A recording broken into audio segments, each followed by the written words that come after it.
요즘 제 마음에 이렇게 많이 계속 오랫동안 와닿는 그런 일들이 있습니다. 물론 누구나 다 그 어느 믿음의 상황에서 이렇게 마음에 오랫도록 남아있는 게 있잖아요. 그죠? 예, 여러분도 아마 그런 게 다 있으실 텐데, 개인적으로 저에게는 요즘 전 세계적으로 그 박해받는 우리의 믿음의 형제자매들을 많이 생각하게 됩니다. 여러분이 잘 아시는 파키스탄, 아프가니스탄, 혹은 이란, 이라크, 또 인도네시아, 혹은 북한은 말할 것도 없고요. 중국도 그렇고, 그나마 중국은 분위기가 훨씬 낫고, 또 많은 모슬렘 국가에서 지금 또 이집트도 그렇죠. 많은 모슬렘 국가에서 그 박해의 움직임이 너무 거세졌습니다. 그래서 많은 사람들이 지금 피란을 가고 있고, 생명의 위협을 받고 실제로 많이 죽고, 또 교회를 불태우고, 그리고 믿는 자들을 해치고, 또 그런 일들이 지금 너무나 전 세계에 많이 벌어지고 있어요. 우리는 관계 없죠, 그죠? 우리는 관계 없습니다. 잘 압니다. 네, 우리하고 관계 없습니다. 그런데 그들이 다 우리와 같이 같은 복음을 받은 우리 형제 자매들인데 외롭게 투쟁하고 있다, 그런 생각이 들더라고요. 우리가 어떻게 돕겠습니까? 그런데 사실 우리 미국도 우리 기독교인들이 많이 지금 어려움을 당하고 있죠. 지금은 이제 유럽에 있는 많은 나라들처럼 결혼의 정의를 한 사람과 다른 사람의 그런 결합으로 이제 바꾸려고 하는 움직임이 유럽에서는 이미 상당히 많이 진행이 돼서, 어떤 나라들은 이미 그렇게 프랑스 같은 나라는 진행이 되고 있고, 미국도 이제 곧 바뀌려고 지금 그런 준비 단계에 들어가고 있는데 상당히 빠르게 진행이 되고, 동성애 문제는 동성애자를 교회에 오지 말라 그런 게 아닙니다. 어떤 사람들은 그렇게 말씀하시는데 전혀 그렇지 않습니다. 동성애자들을 교회에서 내치려 하고 그들을 교회 문을 막는 게 아니라, 그들이 우리 교단 같은 경우는 목사님으로 안수받는 것을 거절하려는 것이었어요. 그런데 그게 우리 교단에서는 통과가 되어서 이제 미국 교회의 경우 동성애자 목사님들이 이렇게 파트너를 데리고 생활하면서 목회를 하고도 있습니다. 우리 노회에도 있습니다, 그런 분이. 이제 그렇게 되어가고 있지만 미국 전국적인 상황에서 진화론이, 이제 창조론에 대해서 우리 아이들이 자라면서 진화론을 신봉하게 되고, 물론 창조론 자체 내에도 그 근본주의적인 창조론이 있고, 또 이렇게 좀 또 나은 생각을 가진 분들도 있고 그렇습니다만은, 그런 면에서 공격을 받고, 또 지금 동성애가 거의 교회와 또 많은 부분에 있어서 공격을 받고 있습니다. 거기다가 오바마 케어를 통해서 지금 미국에서는 하비 라비가 아주 외롭게 투쟁하고 있죠. 그래서 낙태에 대한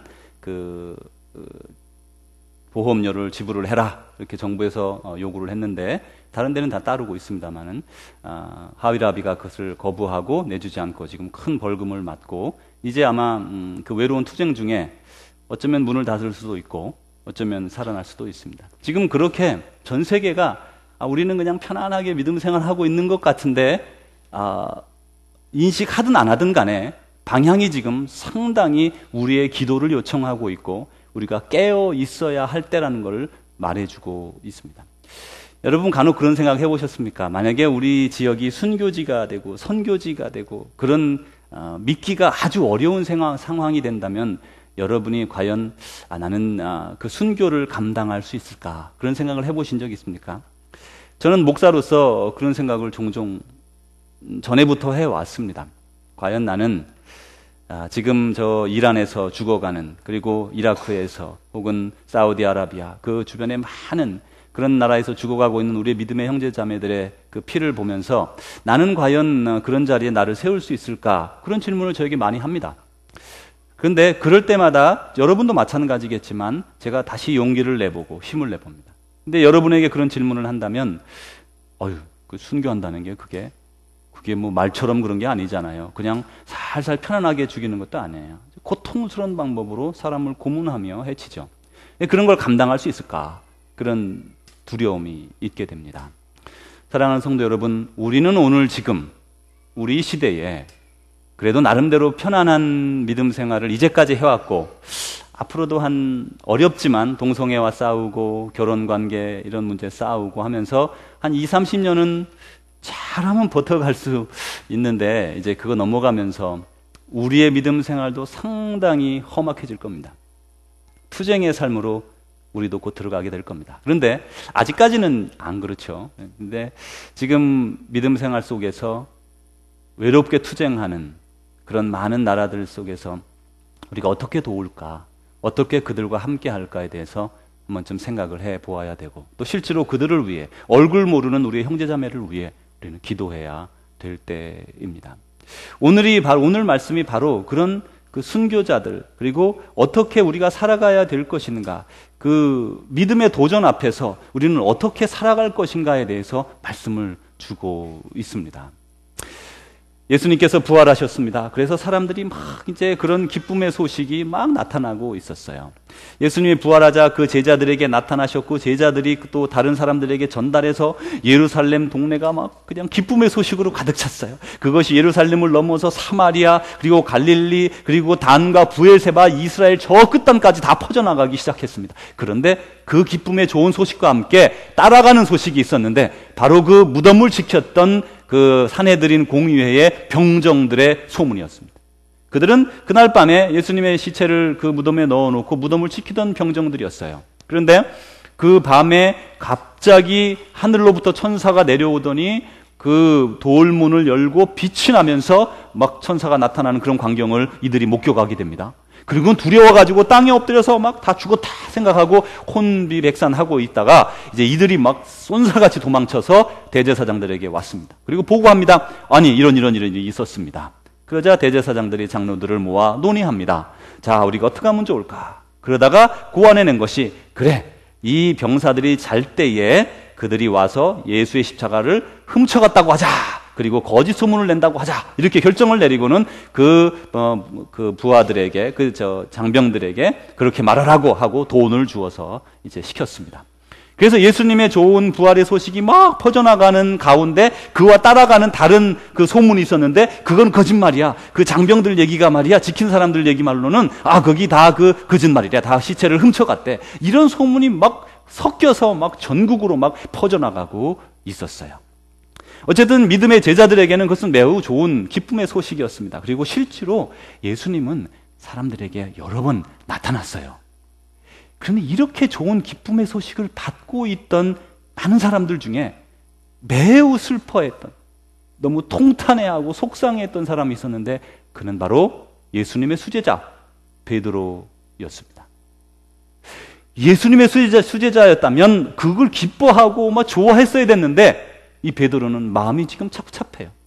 예수님은 다시 살아나셨는데 마음이 더 착잡한 거예요. 왜 그러냐면, 예수님께서 돌아가시던 그 붙잡히시던 날 밤에 그 식사하실 때 그런 말씀 하셨죠. 베드로에게, 베드로 너는 나를 따르라, 이렇게 말씀했는데, 베드로는 그 예수님을 그날 밤에 3번이나 부인하는 배신을 한 것입니다. 여러분, 그 남자들은 좀, 여성분들은 잘 모르시지만, 여성들도 뭐 그런 대장부들도 있더군요만은, 남자들은 주로 여성들과 다른 남성성이 있습니다. 그게 뭐냐면, 남자의 그 굳은 마음이에요. 여러분, 남자는 돌같이 굳은 묵직한 마음이 있어서 간혹은 좀 둔해 보이고, 이 인간이 뭐 이거 하겠나 이래 싶어도 남자만큼 듬직한 사람 없어요. 베드로는 남자 중에 남자였습니다. 남자들은 이렇게 한번 말을 내뱉으면 그 말을 지키려고 정말 노력합니다. 여성들도 물론 그러려고 생각하면 안 그렇다는 말씀이 아니라, 여성들도 그러지만 남자들은요, 여성들이 생각하는 것하고 달라요. 가정을 책임지기 위한 책임감, 그리고 자기가 한 말에 대한 생각, 자기의 결단, 이런 것에 아주 이렇게 굳세게 매달리는 그런 그 신의가 있어요. 이건 여성들이 좀 여성들과는 특별하게 두드러지는 남성의 성격이라고 볼 수 있어요. 베드로가 그런 사람 아닙니까? 뱃사람의 사나이예요. 그런데 이 사람이 그렇게 약속을 아주 예수님께 철석같이 해놓고는 예수님을 3번이나 배반하면서 그의 그 마음 저 밑바닥부터 무너져 내리는, 예수님 다시 살아나셨어요. 근데 so what? 이거 살아나셨으니 더 죄송하고 더 부끄럽고 지금 어떻게 할 수 없는 베드로가 그런 가운데 지금 있었습니다. 그러다가 이제 얼마 예수님 부활하시고 되지 않았는데 예수님께서 너희들은 다 갈릴리로 내려오너라 그랬는데 7명의 제자가 갔다고 성경에 기록되어 있습니다. 7명의 제자가 갈릴리 디베랴 바닷가에서 이제 그 근처의 마을에 있었겠죠. 어촌에 있으면서 이렇게 예수님을 기다렸습니다. 기다리다가 이제 할 일이 없으니까 우리 뭐 옛날에 하던 대로 고기나 한번 잡으러 가자 이렇게 된 겁니다. 그래가지고 이제 이들이 이제 7명이 배를 타고 그 밤에 그건 밤낚시인지 뭐 밤에 그물을 던져서 그물을 던지죠. 하는가 봐요. 밤에 이제 물고기를 잡으러 옛날처럼 3년 전의 기억을 되살리면서 오래간만인데 하면서 슬슬 이제 이렇게 내리고 있었어요. 여러분 지금 예수님은 이 제자들은 말이죠.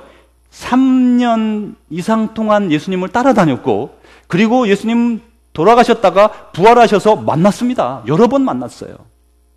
그런데 이 제자들은요. 지금 무엇을 하고 어떻게 살아가야 될지 아직 모른다는 거예요. 주님을 모른다고요? 주님 압니다. 주님으로부터 3년 동안이나 옆에서 배웠습니다. 그리고 부활하신 주님이 나타나셔서 그들에게 평안을 말씀해 주셨고 주님을 만났어요. 근데 지금 이 제자들이 뭘 해야 될지를 모르는 거예요. 예수님을 믿고 있는데 뭘 해야 될지를 모르는 거예요. 부활하신 예수님을 만났는데 뭘 해야 될지를 모르는 거예요. 그러는 가운데 이제 전에 하던 대로 이렇게 그물을 치고 이렇게 고기를 잡고 있는데 예수님이 부르십니다. 얘들아. 이제 밤이 맞도록 고기를 잡다가 이제 밖으로 나왔죠. 예수님께서 친히 떡하고 고기를 구워가지고 이 제자들에게 줍니다. 밤새도록 고기를 잡았으니 얼마나 허기가 졌겠어요. 잘 들고는 있습니다. 그런데 여전히 이들은 음식을 먹고 있지만 마음속에 내가 어떻게 주님을 따라야 될까에 대한 해답을 가지고 있지는 못해요. 마치 우리들 같지 않습니까? 예수님을 오랫동안 믿어왔어요. 부활하신 예수님도 만나서 그분의 음성도 들어본 적이 있습니다. 못 그런 분도 아직 있습니다. 그래서 어떻게 살 것인가? 그냥 교회 잘 나오고 그냥 봉사 교회에서 하고 그냥 이렇게 사는 것인가? 채워지지 않는 그게 뭔지는 모르겠는데 예수님의 제자들이 예수님 다시 살아나셨고 부활하셨고 뭔지는 모르겠는데 채워지지 않는 방향 없는 그런 삶을 지금 잠시 살아가고 있는 거죠. 바로 이러할 때에 하나님께서 예수님께서 베드로를 부르시는 겁니다. 베드로야. 베드로가 그러자 예수님께 이렇게 대답합니다. 네, 주님. 내가 이 사람들보다 나를 더 사랑하느냐? 이렇게 물었어요. 질문이 참 특이하죠? 이 사람들보다 나를 더 사랑하느냐? 그러자 베드로가 뭐라 그럽니까? 주님, 주께서 아십니다. 제가 주님을 얼마나 사랑하시는지 주님이 아시지 않습니까? 그러자 주님이 뭐라 그러셨어요? 내 어린 양을 먹이라. 큰 양이에요? 작은 양이에요? 어린 양을 먹이라 그러셨어요. 여러분, 교회에서 어린 양은 먹여야 되는 겁니다. 큰 양하고 어린 양하고 같이 섞여 있는데 음식이 여기 있다고 해보세요. 맛있는 음식, 우리로 치면 뭐 갈비가 있거나 뭐 있는 거예요. 다 배고픕니다 지금. 근데 뭐 조그만한 양이 와서 막 먹으려고 그러면 저리 가! 이러고 내가 다 먹으면 안 되겠죠. 그런 거예요. 교회에서 지금 이 어린 양은 먹여야 되는 거예요. 믿음이 어린 사람이 있고요, 삶의 상황에서 어려운 때가 있어요. 다 사람이 씨름장사도 말이죠, 이렇게 건강을 잃고 감기 걸리면 콜록콜록콜록하고 열이 나서 꼼짝 못하는 법입니다. 우리 모두 다 아플 때가 있잖아요. 그래서 우리는 서로 이렇게 돌보아줘야 돼요. 예수님께서 하여튼 이 베드로에게 나의 어린 양을 먹이라 이랬어요. 그러자 또 다시 두 번째로 예수님이 베드로를 부릅니다. 베드로야, 내가 나를 사랑하느냐? 또 두 번째로 물으시니까 베드로가 그러죠. 예, 주님, 제가 주님을 사랑하는 줄 주님이 아십니다. 속상해서 또 이렇게 말하죠. 그러자 예수님께서 이렇게 말합니다. 내 양을 치라. 내 양을 치라는 말은 이게 어린 양이 아니고 양인데, 다 큰 양인데 큰 양을 take care, 그러니까 잘 돌보아줘라. 선한 길로 이끌어라. 주의 길로 이끌어라. 그런 말이에요. 그래서 이제 이끌어줘라. 그리고 다시 또 세 번째로 질문합니다. 요한의 아들 시몬아, 내가 나를 사랑하느냐? 그러니까 이 베드로가 고민합니다. 주님이 다 아시는데 나한테 왜 이렇게 힘들게 계속 물어보시나 이런 생각이 들면서 주님이 다 아시지 않습니까? 제가 주님을 너무나 사랑합니다. 이렇게 고민하면서 대답했다 그럽니다. 그러자 예수님이 뭐라 그럽니까? 예수님이 그래 나는 내 어린 양을 먹이라 이렇게 말합니다.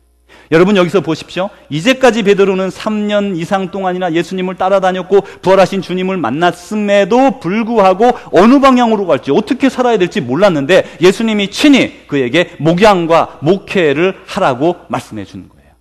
그래서 먹이고 그 다음에 케어해 주고 그렇게 해서 너는 살아가라 라고 말씀해 주었습니다. 그래서 그제로부터 베드로가 아하 내가 이렇게 살아가야겠구나 라고 생각을 결단하게 되고 그 길로 나아가게 됩니다.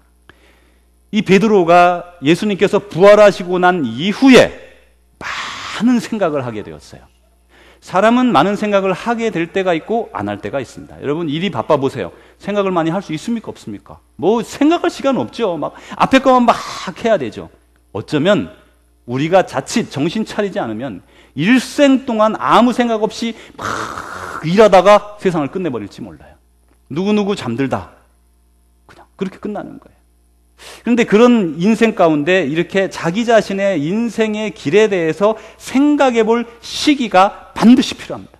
그게 물론 잘 나갈 때도 있지만 많은 경우에 내가 힘들고 넘어졌고 또 남들에게 이렇게 떳떳하게 좀 자랑스럽게 할 만한 그렇지 않은 일들이 나에게 막 일어났을 때 얼마 전에 뉴스에 보니까 리고런 목사님이 아이가 이렇게 일로 이제 사망했더군요. 리고런 목사님 얼마나 마음이 아프겠어요. 그 아이를 생각하면서 그럴 때 바로 그런 거와 같이 어떤 내 인생의 이혼이나 사업의 어려움이나 혹은 뭐 가까운 친구와의 헤어짐이나 무슨 많은 것들이 있어요. 사람이 그런 자기 자신의 길을 다시금 생각해보는 계기가 반드시 찾아옵니다. 바로 지금 베드로가 그러는 거예요. 예수님은 살아나셔서 다 좋아하고 예수님 제자들 다 좋아하는데 자기만 지금 마음이 안 오는 거예요. 그래서 예수님에 대해서 생각하며 믿음은 무엇이냐? 나는 어떻게 살아야 될 것이냐? 그가 자신을 돌아보게 됩니다. 이 베드로가 그러는 이유가 있는데 왜냐하면 예수님께서 잡히시던 날 밤에 예수님이 이 제자들에게 그랬죠. 너희 중에 하나가 나를 팔리라. 그리고 너희가 다 흩어질 것이다. 그러니까 베드로가 주님 저는 절대로 그러지 않겠습니다. 다 버릴지라도 나는 그리하지 않겠습니다. 이렇게 확실하게 마가복음에서 그가 말했다고 적혀 있습니다. 그러자 예수님이 이렇게 말씀합니다. 그 말씀을 그 사나이에 아까 말씀드렸죠. 사나이에 굳은 그 맹세를 듣고 예수님이 오늘 이 밤에 닭이 2번 울기 전에 내가 3번 나를 부인하리라 이렇게 말씀하셨어요. 이 사나이가 말이죠. 막 그냥 굳세게 말하고 있는데 예수님이 천연덕스럽게 그러시는 거예요. 그러자 베드로가 한 걸음 더 나가서 이렇게 말씀합니다. 내가 주와 함께 감옥에 갇힐지언정 그리고 심지어 죽음의 자리에 이르더라도 내가 함께 가겠습니다 라고 맹세했어요. 몇 번을 맹세한 거예요. 지금 예수님한테 제가 그럴 리가 없습니다. 절대로 그럴 리가 없습니다.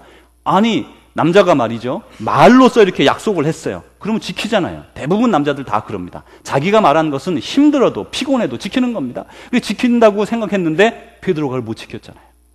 이제 맹세할 게 없어요. 주님한테. 아니 주님 제가 꼭 그렇게 하겠습니다 해놓고 막 몇 번이나 그렇게 해놓고 다 거짓말 됐잖아요.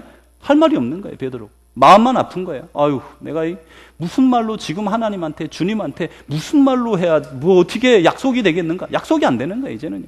그러는 가운데 베드로가 속상해서 이렇게 있을 때 예수님께서 이렇게 말씀하셨습니다. 시몬아 시몬아 보라 사탄이 너희를 밀가부르듯 하려고 요구하였으나 그러나 내가 너희를 위하여 내 믿음이 떨어지지 않기를 기도하였다. 너는 돌이킨 후에 내 형제를 굳게 하라. 예수님께서 베드로에게 이처럼 그 사탄이 막 공격하는 것을 막아주시고 그가 믿음을 지키게 해주시고 그리고 다시 일어나 다른 사람을 돌보게 해주신다는 거예요. 우리도 넘어지는 때가 있습니다. 그러면 우리는 혼자가 된 외로움에 빠지게 되죠. 그러나 그렇지 않아요. 주님께서는 우리가 어려울 때에 우리 상황 속에서 우리를 붙들어 주시고 우리를 일으켜 세워 주시는 분, 그분이 주님이세요. 우리를 절대로 홀로 놔두지를 않습니다. 이제 베드로가 이제 대실패 가운데 그 막 예수님을 배반한 그런 배신감, 그리고 비겁함, 죄송함, 그런 것 때문에 지금 뭐 어떻게 할 수 없는, 자기 자신이 치유가 되지 않는 그런 상황 가운데 예수님을 따라가려고 합니다. 그럴 때 이제 예수님께서 너는 나를 사랑하느냐? 3번 물으신 거예요. 예수님이 베드로가 3번 부인한 걸 아시죠? 그래서 그는 3번 물으시면서 그의 마음을 다시 한번 다독거려주면서 치유하면서 그가 앞으로 어떻게 살아가야 될 방향을 베드로에게 보여주고 있는 겁니다. 이제 그러면서 오늘의 본문의 말씀을 주고 있거든요. 한번 보십시오. 우리 말씀을 같이 한번 읽어보겠습니다. 같이 읽습니다. 시작. 베드로야, 내가 젊어서는 스스로 띠뛰고 원하는 곳으로 다녔거니와 늙어서는 내 팔을 벌리리니 남이 내게 띠띠우고 원하지 아니하는 곳으로 데려가리라. 아멘. 이런 말씀을 베드로에게 주셨습니다. 자, 여러분 이 말씀을 한번 잘 보세요. 이 말씀에는 3가지 내용이 베드로에 대해서 들어있습니다. 첫째로는 베드로가 젊어서 그리고 나중에 나이가 들어 늙어서 이렇게 말하면서 오래 살 것에 대해서 말씀했어요. 괜찮죠? 예, 오래 산답니다. 베드로가 복음을 전파하는데도 불구하고 빨리 야고보처럼 처형되거나 그런 일이 있는 게 아니라 오래 산다. 두 번째로 말씀하시는 것은 내 팔을 벌리리라 이렇게 했어요. 내 팔을 벌린다는 것은 그 당시 용어로 관용구인데 이것은 십자가에 못 박힘을 당한다 그런 말이에요. 그래서 네가 십자가에 못 박힘을 당할 것이다. 이런 무서운 말씀을 하셨고, 세 번째로 젊어서는 내가 내 마음대로 다니는데 내가 나이가 들면 늙어서는 내가 너한테 누군가가 너한테 띠를 띄우고 원하지 아니하는 곳으로 데려간다. 이 말씀은 자유 없이 감옥에 갇히거나 또 다른 사람들에 의해서 끌려가게 된다. 그런 말씀을 주고 있어요. 자, 여러분 보십시오. 베드로가 이 말씀을 듣고서 그 다음 19절 말씀에 어떻게 나옵니까? 이는 베드로가 어떠한 죽음으로 하나님께 영광을 돌릴 것을 가리킵니다. 이 해설을 보십시오. 베드로가 어떻게 함으로 하나님께 영광을 돌려요? 죽음으로. 여러분이 어떤 방법인지 모르지만 그 죽음이 하나님께 영광이 된다면 그것보다 더 소중한 죽음이 어디 있겠습니까? 잘 사는 것도 매우 중요합니다. 잘 사는 것도 중요해요. 내가 어떻게 죽느냐, 누구를 위해서 죽느냐, 훨씬 더 중요한 것 같아요. 그런데 어쨌든 이제 여기서 이 베드로는 그의 죽음으로 하나님께 영광을 돌리게 된다. 그런 말씀을 주셨어요. 그러면 이 말씀을 만약에 저와 여러분에게 줬다고 생각을 해보십시다. 그러면 이제 나이가 들어 늙기까지 너희가 건강하게 살 거다. 이거 매우 좋죠. 장수한다는 축복의 말씀. 두 번째, 너희가 십자가에 매달려 순교할 것이다. 이거는 좀 베드로에게는 맞지만 나에게는 좀 예수님 좀 참아주시고. 세 번째, 내가 원하는 곳으로 가지 않고 주님이 누군가의 손에 의해서 끌려다니게 된다. 내 뜻대로 안 된다 그 말이에요. 그죠? 다른 사람에 의해서 끌려다닌다. 그거 안 되죠. 안 되죠. 내가 직장 다니는 것도 힘들어 죽겠고 말이야. 왜 이렇게 맨날 가게 여는 거 아침부터 저녁까지 일하는 거 힘들어 죽겠는데 노년에 그러면 안 되지 말이죠. 절대 안 되죠. 안 되죠. 그래서 이게 일견 보면 그래 이건 베드로에게 주신 말씀이니까 우리하고는 좀 어렵다. 그렇죠? 그런데요. 예수님께서 이미 몇 년 전에 이와 똑같은 말씀을, 내용적으로 똑같은 말씀을 예수님의 제자들에게 준 적이 있었습니다. 그건 어디냐면 예수님께서 이 제자들에게 마태복음 11장 28절에 우리가 잘 아는 말씀 여러분 잘 아시죠? 수고하고 무거운 짐진 자들아 다 내게로라 내가 너희를 쉬게 하리라. 다 잘 아는 말씀이죠. 그 뒤에 뭐라고 바로 연결해서 말씀하냐면 나는 마음이 온유하고 겸손하니 너희는 내게로 내 짐을 지고 나를 따르라. 지금 나는 마음이 온유하고 겸손하니 내 그 짐을 지고 나를 따르라. 그리하면 너희가 쉼을 얻으리니 그랬어요. 우리가 주님을 따르면 쉼을 얻을 것이다. 그렇게 말씀합니다. 자, 이제 그러고 나서 예수님께서 다시 말씀하시기를 다시 마태복음 16장 24절에서 26절까지 이렇게 말씀하셨습니다. 누구든지 나를 따르는 자는 자기 십자가를 지고 나를 따를지라 말씀했어요. 아니, 베드로에게 지금 너는 십자가에 매달려 죽을 거야. 너는 그렇게 순교해서 나를 영화롭게 할 거다라고 말씀했죠. 근데 그 전에 벌써 몇 년 전에 예수님께서는 모든 제자들을 향해서 너희는 너희 십자가를 지고 나를 따르라 라고 말씀하셨다는 거예요. 그 십자가가 물론 순교의 피의 십자가가 될런지 아니면 우리의 일상 삶에 있어서의 십자가가 될런지 그건 모릅니다. 그렇지만 주님은 이미 우리에게 자기 십자가를 지고 나를 따르라 라고 말씀했어요. 너희가 너희 생명을 얻으면 잃어버리고 너희가 나를 위하여 너희 생명을 잃으면 너희는 얻을 것이다. 연결해서 말씀합니다. 다시 말하면 지금 우리 생각에는 우리는 뭐 그런 길로 주님이 부르셨지 않았을 거야 라고 생각하지만 주님은 이미 우리를 그 십자가의 길로 다 초청하시는 거예요. 자, 여러분 이제 마지막 부분입니다. 예수님께서 베드로에게 이 말씀을 다 하시고 뭐라 그러시냐면 너는 나를 따르라 라고 말씀했어요. 지금 이것은 갈릴리 바닷가에서 있었던 일입니다. 갈릴리 바다는 어디입니까? 예수님께서 베드로를 부르신 곳입니다. 벌써 3년여 전에 예수님께서 물고기 잡고 생업에 지친 그 베드로에게 나아가서 베드로야 너는 나를 따르라 라고 이미 한번 말씀을 주셨어요. 그런데 다시 지금 3년이 지난 부활하신 주님께서 베드로에게 다시 나타나셔서 너는 나를 따르라 라고 두 번째 부르고 계신 것입니다. 실패하고 패배하고 예수님을 배반했던 그 베드로에게 약해질 대로 약해져 있는 그 베드로에게 주님은 다시 찾아오셔서 너는 나를 따르라 라고 손을 내밀고 있는 거예요. 사랑하는 성도 여러분, 이것은 예수님께서 바로 우리를 부르시는 음성입니다. 우리도 벌써 여러 해 전에 예수님을 만났지 않습니까? 그래서 예수님께서 그때 여러분에게 말씀하셨을 거예요. 너는 나를 따르라. 그리고 우리는 오랜 동안 세월이 지났습니다. 예수님 부활하신 것 우리가 만나고 예수님의 음성 듣고 예수님의 뜻을 따라 지금까지 살아왔어요. 실패하고 넘어지고 좌절하고 그러면서 뭐 믿는 게 다 그런 거지, 뭐 특별한 게 있겠어, 이렇게 믿는 거야, 이렇게 믿다가 죽는 거야. 여러분 그렇게 생각하지 않습니다. 만약에 그렇게 생각하는 분이 있다면 지금 주님께서 베드로에게 그 손을 내미시는 것처럼 바로 여러분에게도 손을 내미시는 겁니다. 사랑하는 나의 제자들아 나를 따르라. 예수님께서 손을 내미실 때 여러분에게 두 가지 선택이 있습니다. 그것은 베드로에게도 마찬가지였습니다. 예 하고 돌아서는 것입니다. 따르지 않는 것이. 아니요 참아 못하니까. 그죠? 다른 거 하나는 주님 제가 주님을 따르겠습니다 하며 그 손을 붙잡고 주님과 함께 걸어가는 것입니다. 오늘 그 선택이 베드로가 했던 선택처럼 여러분 앞에 있습니다. 여러분은 지금 주님께서 내미시는 손을 바라보면서 내게 주는 소명을 따라, 그 소명이 사람마다 다 다르잖아요. 다 다르잖아요.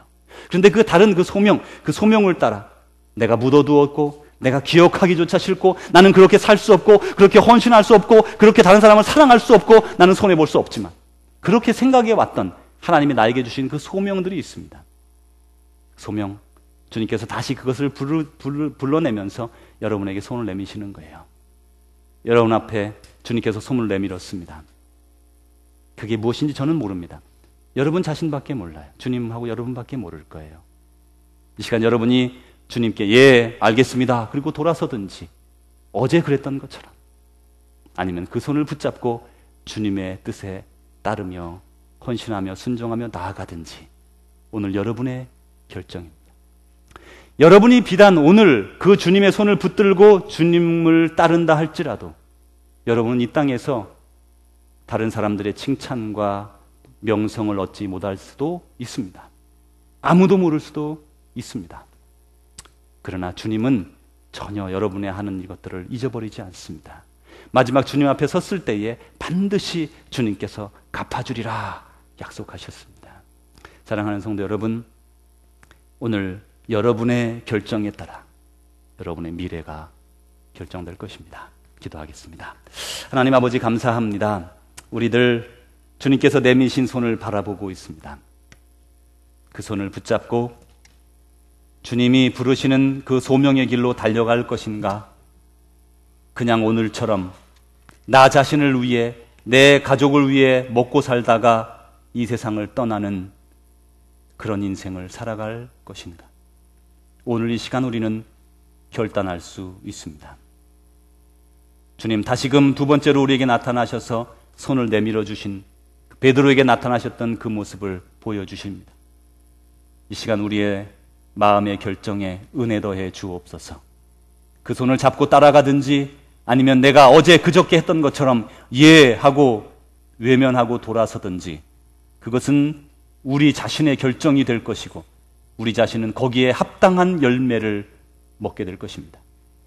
마지막 주님 앞에 섰을 때에 착하고 충성된 종아 내 기쁨에 참여하라 라는 귀한 음성 듣는 주의 백성들 되게 하여 주옵소서. 예수님 이름으로 기도하옵나이다. 아멘. 사랑하는 주의 제자 여러분, 주님께서 여러분의 결단을 고귀하게 보시고 또 여러분을 힘차게 더 높은 믿음의 자리로 더 깊은 헌신의 자리로 인도할 것입니다. 두려워하지 마십시오.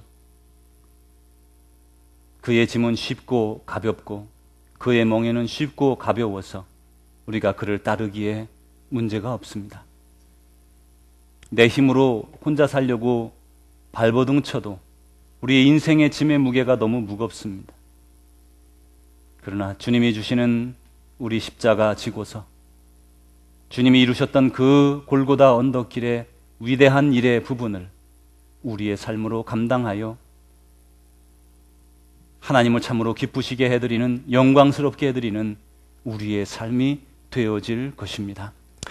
이제는 우리 구주 예수 그리스도의 은혜와 하나님의 사랑하심과 성령님의 교통하심이 오늘도 저희에게 주신 그 십자가 달게 받으며 그 십자가를 지고 주님 주시는 안식 가운데, 평안 가운데 성실하게 한 걸음 한 걸음 사랑과 헌신의 길을 걸어가는 주의 귀한 백성들과 그러한 결단이 서지는 않지만 그러한 길에 들어가기를 소원하는 주의 백성들과 또한 사랑하는 우리 조국 대한민국과 사랑하는 이 땅 미국 땅과 또한 지금도 예수 그리스도 복음을 위하여 믿음을 위하여 피 흘리며 가족을 잃으며 해받으며 이주하며 쫓겨나며 어려움 가운데 있으면서도 끝까지 복음의 길을 놓지 아니하고 그 길을 따라가는 주의 백성들과 또한 이제 그 많은 위협 앞에서 두려워하며 참 벌벌 떨고 있는 우리의 믿음의 형제들 위해 이제로부터 영원히 함께 하시기를 축원하옵나이다. 아멘.